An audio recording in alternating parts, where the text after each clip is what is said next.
कल हम बात कर रहे थे पहले अध्याय की, वो अध्याय पूरा हो चुका है। आज हम दूसरे अध्याय की बात करेंगे और दूसरा अध्याय जो है वो उस अध्याय का नाम है एक दल के प्रभुत्व का दौर।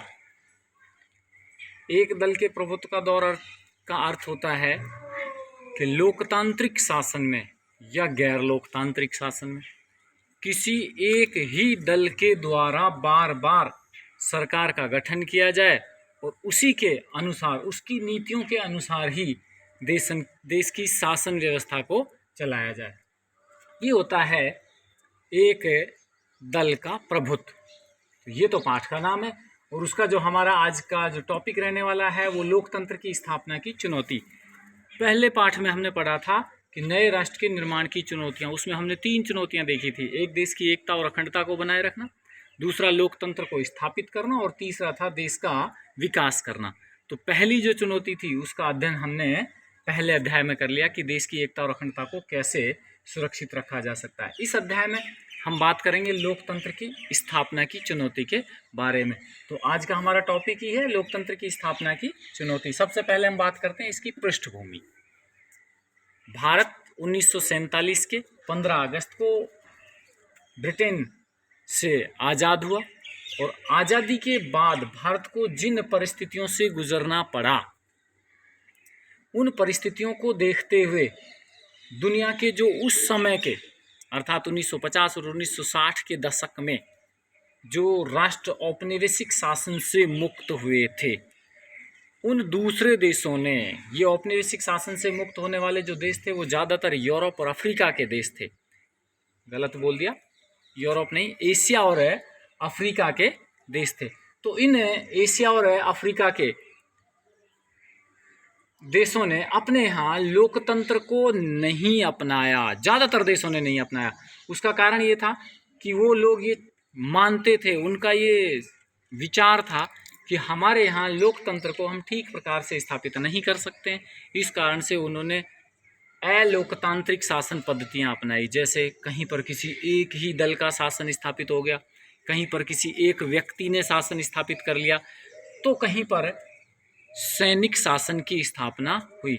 लेकिन नव स्वतंत्र राष्ट्रों के सामने जो ये चुनौतियां थी अन्य देशों के सामने, उससे कहीं हट करके भारत के राजनेताओं ने अपेक्षाकृत कठिन मार्ग, और वो कठिन मार्ग कौन सा था? लोकतांत्रिक शासन को चुना। क्योंकि लोकतंत्र को अपनाना और स्थापित करने में बड़ा भारी अंतर होता है। किसी भी चीज़ को अपना लेना वो ठीक है, लेकिन उसको स्थापित करना, उसको लागू करने में बहुत चुनौती आती है।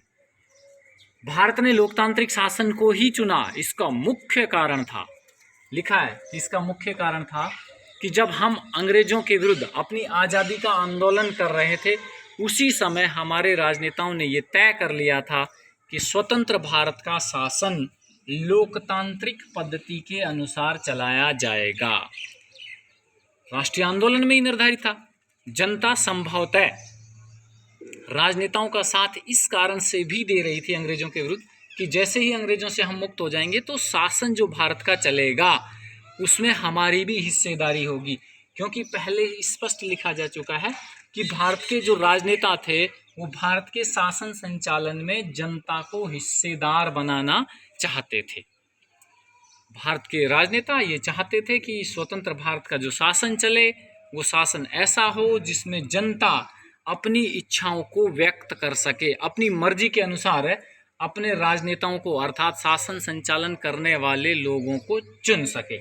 इसलिए हमने लोकतंत्र को अपनाया, अपेक्षाकृत कठिन मार्ग को चुना। अगली बात कि जो राजनीति होती है उसको भारत के राजनेताओं ने एक समस्या के रूप में नहीं लिया, अपितु समस्या के समाधान के रूप में चुना। राजनीति यद्यपि एक समस्या हो सकती है दूसरे राष्ट्रों के लिए, लेकिन भारतीय राजनेताओं ने राजनीति को समस्या के रूप में ना लेकर के समस्या के समाधान के रूप में चुना। राजनीति में 2 बातें मुख्य होती हैं, ये हमेशा ही याद रखना। राजनीति में 2 बातों पर मुख्य रूप से बल दिया जाता है। एक, सत्ता। राजनीति में जो भी व्यक्ति आता है, चाहे वो व्यक्तिगत रूप से निर्दलीय रूप में हो, चाहे वो किसी दल के रूप में हो, वो चाहता है कि वो सत्ता में रहे। और दूसरा होता है इसमें प्रतिस्पर्धा, कंपटीशन होता है कंपटीशन ऐसा नहीं कि लिखित में कंपटीशन होता है जैसे IAS RAS वगैरह के होते हैं। इसमें जो कंपटीशन होता है, जो प्रतिस्पर्धा होती है, वो चुनाव के माध्यम से होती है। राजनीति में प्रतिस्पर्धा लोगों के बीच चुनाव के माध्यम से। तो दो बातें मुख्य होती हैं इसमें, एक सत्ता और दूसरी प्रतिस्पर्धा। भारत में लोकतंत्र को स्थापित करना आसान नहीं था, यद्यपि राजनेताओं ने इसकी घोषणा कर दी थी कि स्वतंत्र भारत में हम लोकतांत्रिक शासन पद्धति को अपनाएंगे, लेकिन उसको स्थापित करना आसान नहीं था। और अगर इसका केवल एक कारण आपसे पूछा जाए बोर्ड के एग्जाम में कि इसका सबसे मुख्य कारण क्या था, तो वो होगा कि भारत की जनता का अशिक्षित होना। भारत की जनता अशिक्षित थी। हालांकि इसके और भी बहुत सारे कारण थे कि उस समय हमारे पास में लोकतंत्र के बारे में इतना ज्ञान नहीं था, लोकतंत्र को किस प्रकार से अपनाया जाए, उसमें चुनाव कैसे कराया जाए, अनुभवी लोग नहीं थे, कौन लोग वोट डालेंगे उनकी संख्या निर्धारित नहीं थी, ये बहुत सारी समस्याएं थी। लेकिन मुख्य कारण क्या था कि भारत की जनता शिक्षित नहीं थी। लोकतांत्रिक शासन किसी भी देश में हो, उसके लिए जरूरी होता है कि शासन को चलाने के लिए एक संविधान हो। लोकतांत्रिक शासन संचालन के लिए संविधान की आवश्यकता हमेशा ही होती है। ऐसा नहीं है कि गैर लोकतांत्रिक शासनों में संविधान नहीं होता है, गैर लोकतांत्रिक शासनों में भी संविधान हो सकता है, लेकिन वहां बिना संविधान के भी शासन चल सकता है गैर लोकतांत्रिक देशों में। लेकिन अगर किसी देश ने लोकतंत्र को अपनाया है तो वहां संविधान का होना अनिवार्य है। इसके लिए ही भारत के लिए एक संविधान का निर्माण किया गया, और ये संविधान जो बनाया, ये आपको अच्छे से याद होना चाहिए किसके द्वारा बना था, संविधान सभा के द्वारा। कि भारत का शासन लोकतंत्र होगा, लोकतंत्र में संविधान की आवश्यकता होगी, इसलिए संविधान बनाया जाए, और वो संविधान बनाया संविधान सभा ने। इसी के अनुसार भारत की लोकतांत्रिक शासन पद्धति का संचालन होता है, प्रारंभ से लेकर के आज तक। विद्यार्थियों, भारत के संविधान का निर्माण संविधान सभा ने 26 नवंबर 1949 को कर दिया था। अर्थात हमारा संविधान 26 नवंबर 1949 को बन के तैयार हुआ, और जो संविधान 26 नवंबर 1949 को बन के तैयार हुआ वो मूल संविधान कहलाता है। ये ध्यान रखना, वो मूल संविधान कहलाता है जो 26 नवंबर 1949 को बन के तैयार हुआ। और भारत का ये संविधान 26 जनवरी 1950 को लागू हुआ, और इसी दिन से हमारे यहाँ कंटिन्यूअस लोकतांत्रिक शासन ने चल रहा है संविधान के अनुसार। बाकी बातें, अभी ये लोकतंत्र की स्थापना की चुनौती का टॉपिक पूरा हुआ नहीं है, शेष बातें हम कल करेंगे। धन्यवाद।